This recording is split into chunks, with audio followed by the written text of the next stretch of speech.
Some people say that life begins at 40. Well, I've always been fashionably late. You can even ask my boss. If he says that we start at 9 o'clock in the morning, well, you can guarantee that I arrive bang on 9:04 a.m. Maybe you should say we start at 10 to 9. I don't know. But anyway, for some people, starting again at 40 is quite intimidating or scary. But look, I didn't plan to be living in a caravan at my age, I can assure you. But I'm beginning to appreciate that this lifestyle might be the thing that gives me the opportunity to start again properly. Now, before we get into the chaos, and believe me, there is a lot of chaos, I just want to dial it back a bit to a time before the chaos. A little bit further back, to be fair, than I feel comfortable. You see, for the best part of 2 decades, I was a single father of 2, and every decision that I made was centred around their well-being, rent and bills. Well, there was no way out of paying them because I had children to provide for, if that makes sense. It's just how life was. That isn't a complaint, that's just what the last 20 years have actually looked like. You know, responsibility and everything that comes with that. Anyway, now they've grown up and they've left home, and I ended up with a lot more freedom, I suppose. For the first time in my adult life, I genuinely didn't know what to do with myself. Nobody's demanding anything from you. Obviously, the landlord and the council tax and the gas board and the electric board and the water and Virgin Media and all that, but people face to face. And what happens then is, and all of them years of structure do not prepare you for that sudden moment where there's nothing. You know, all of that responsibility is gone. And that's where bad planning comes in. And I am guilty. So when the kids left home, this is a quick and brief overview. I hope you can keep up. And here's the actual order of events of what happened. You see, I was paying rent that was unsustainable, and I guess that's kind of the hangover of looking after kids for so long that you carry on doing that sort of thing, you know what I'm saying? But then it caught up with me and I got evicted. So then what I tried to do was I tried to build a camper van. I had a Citroen Relay long wheelbase, battered old thing, and I thought at the time that was a great idea to pad that out, do it up as a place to live really cheaply and get back on track. Well, that failed, and it failed miserably. And to be quite honest, I'm not really bothered, because what came next was probably the most chaotic 18 months of my entire life, and I don't regret a thing. You see, I had the money to do the camper van up, but what I'd done is I invested that money in a 3-month trip to Thailand and had the absolute time of my life. Not going to lie, don't regret it. And obviously that was a completely sensible thing to do. And I came back to England, back to the job, and I hated it. I lasted 12 weeks and I was on the next flight out of that place, straight back to Thailand, and to somebody that I thought I was building a future with. You know, I convinced myself I was building a future with someone else and a whole new life out there. Well, so with hindsight, that was probably the least sensible part of the most unsensible decisions that I've made over the last 18 months. So September comes around and I've got to admit, I was low on funds. In fact, I was absolutely broke. And I got nowhere to live. And half of my mind was already left in Thailand building the future that I thought that I was building. But this is where it changed. I ended up having a friend that was getting rid of a caravan, and I was only too glad to take custody of it because I had no option. And I think that's when the moment landed, because this whole fantasy of being in England, being in Thailand, being in England, being in Thailand, well, this is real now. I started living in this little caravan, and my only focus and aim was to get back to Thailand as soon as possible. completely mad when you think about it. And I've got to say, none of this Thailand chapter happens without my best friend, because I wouldn't have booked flights to Thailand. I'd have talked about Thailand, going to Thailand, maybe even going to Spain, but I wouldn't have actually booked the flights. So my best mate Paul, behind my back, booked the flights, and the first thing I knew about it, I was getting the confirmation of flights from KLM. So, Paul, thanks mate, blinder. So anyway, rolling back, so this caravan suddenly became my humble abode, and for a couple of weeks I was on my work's car park, which wasn't sustainable, and I found myself a pitch. Relatively easy, to be honest, and the first couple of days were brilliant. It was like camping, but there were a little bit of issues in the end, which is why I upgraded. But the reality was, I am actually doing this. I'm living in a caravan, living a cheaper and more sustainable lifestyle. Suddenly I wasn't paying out a load of money for bills that I was before, but I unwittingly replaced that with supporting a woman in Thailand and trying to build this future that was buying land and cars and chickens and, you know, all the razzmatazz that comes with that. But I was just investing in a future that ultimately was never going to be mine. I don't regret it, because at the time it felt sustainable. It was a couple £100 here and £100 there, and it felt sustainable. But the reason why it was sustainable is because I got rid of paying out all of my bills, and then I was just slowly replacing it with bills, but them bills were in baht rather than British pound coins. You know what I'm saying? It didn't solve my problems. It just kept that dream alive for now. I mean, I didn't have everything figured out. I was just winging it at this point. And the relationship, well, it carried on to the following May. And if you watched my last video, well, you know how that chapter ended. And I get this realisation now that every penny that I was sending to Thailand to build this wonderful future, well, I was actually robbing my own future from that. But you didn't feel it at the time. I mean, obviously now I've slapped myself a few times across the face, you know what I'm saying? I am well aware of the mistakes that I made, but I wouldn't change any of it, genuinely.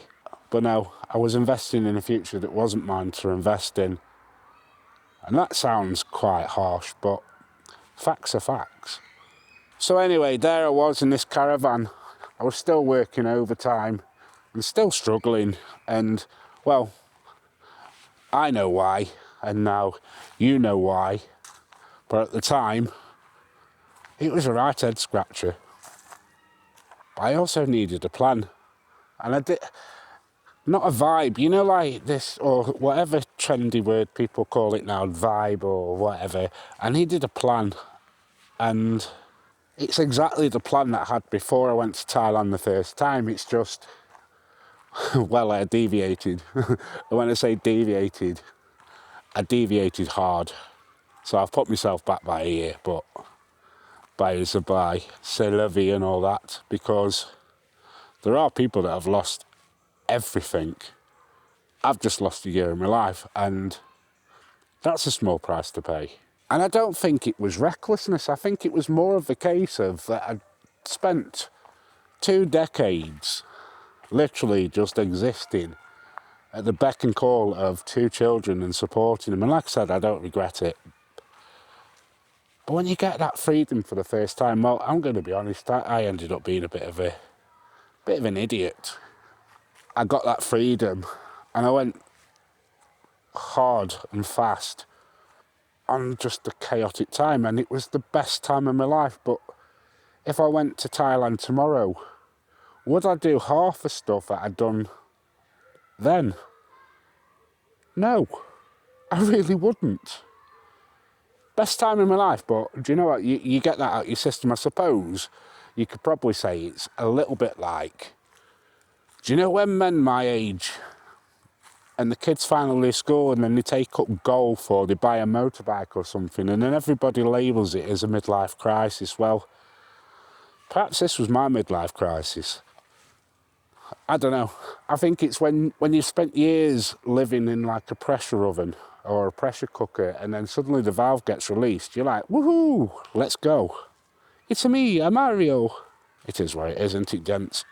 And then it comes on to something else that's spiralled out of control. This whole YouTube thing. I'm going to be squarely honest. When I was growing up, I was really into, in my teens, I was really into like Photoshop and game development and creativity and all of that raz. And then I discovered women. And I had 2 quick-fire kids, obviously. And that sort of like killed my creativity in that sense, because I didn't have the time or the money or the motivation. And then I find myself now sitting in a caravan twiddling my thumbs and think, yeah, I'll make some YouTube videos. So that creativity was always going to come back up at some point. But then something strange really happened. And I remember this, I had 117 subscribers and I'd just lost 22 watch hours that fell off because of all the videos that done really well, which left me with 123 watch hours. Now, I don't know if you know this, but to be added to the YouTube partnership program, you need 1,000 subscribers and 4,000 watch hours. I'm not talking about the lower level where you can get fan funding, 500 subscribers. But literally, I sat there and I'd done a video and I'd not done any scripting or anything, and it was just about me living in a caravan at 42. There was no script, there was no plan. And at that point, I was about ready to give it up. And then the video did nothing. It did absolutely nothing. I think I got 33 views in 2 days. And I was like, yeah, I'm about done with this. And then my phone started to blow up. And I'm not on about like instantly ding, ding, ding, ding. But every time I looked at my phone, there was several messages from YouTube saying, well done, you've got 100 views. Well done, you've got 300 views. Well done, you've got 1,000 views. And then I was looking at it and thinking, what's happening? And I was literally watching it in real time. And over a period of 3 weeks, my channel went from 117 subscribers and 123 watch hours to monetised, which means I went straight over the 1,000 subscribers and the 4,000 watch hours. And I was like, wow, this is mental. This is absolutely mental. I was stood in East Midlands Airport on my way to Germany at the time, and I didn't even know that I'd reached it. But my mate Ian, he rang me and went, have you seen? I went, no, why? He said, you thought you might be monetised before you come back from Germany. He says, you're not even on the plane, mate, you've smashed it. And that was a realisation that anybody can do this YouTube thing. I'm not saying it's easy, and I'll be honest with you, I thought, get monetised, because when you're starting a YouTube channel, getting monetised seems like the most important thing in the entire world. Well, I'm going to let you into a little secret. It's rather disappointing when you get there. I am not making a fortune on YouTube, and I'll tell you exactly how much I've made since I've got monetised, which was 3 months ago. I've made 60 quid. Now, is that going to support me? Absolutely not. But does it help? Well, yeah, it does, and psychologically it helps, because I never thought I'd get here, and now I'm here. And it's not just the AdSense, it's the opportunities that have opened up. I've ended up with a whole new circle of friends that I would have never have met. I've got brand deals. I've got 2 brand deals, actually, and one of them I really need to publish very soon, and the other one I've got about 3 weeks before it needs to be published. But the genuine products that I use every single day, and I can't wait to share that with you. But no, I'm not making a fortune on YouTube, but it is giving me a little bit of something back. Because these brand deals, when you first get them, they don't actually pay you a penny. They just send you the equipment and they let you keep the equipment, which I suppose is fair enough. So DJI, I'm going to tell you here straight away, if you want to have drone road testing, you've got my details. And if you ain't got my details, like and subscribe and find my email in my description. I wouldn't mind taking one of them for a ride. Anyway, I guess this YouTube thing's kind of telling me that slowly but surely I can buy back a little bit of freedom in my life. And if that means that eventually I get to the place where I can drop down to not doing any overtime, or maybe even dropping a day at work, well, that to me is golden. I mean, I've got loads of plans coming up, and at the moment I'm saving like mad, because I was trying to save to do another van build, and then I've had an opportunity come up that I'm not turning down. You see, when the school holidays finish, I've got 6 weeks where I don't need to be at work, and financially I don't need to be at work. So logically, I'm not going to be at work, and I'm going somewhere, and I'm going to road test 6 weeks, living in a different country, in a different lifestyle, and seeing if I could make it home. I mean, I'm not going to share too much with you right now, but I'll tell you one thing. It's not Thailand, sadly.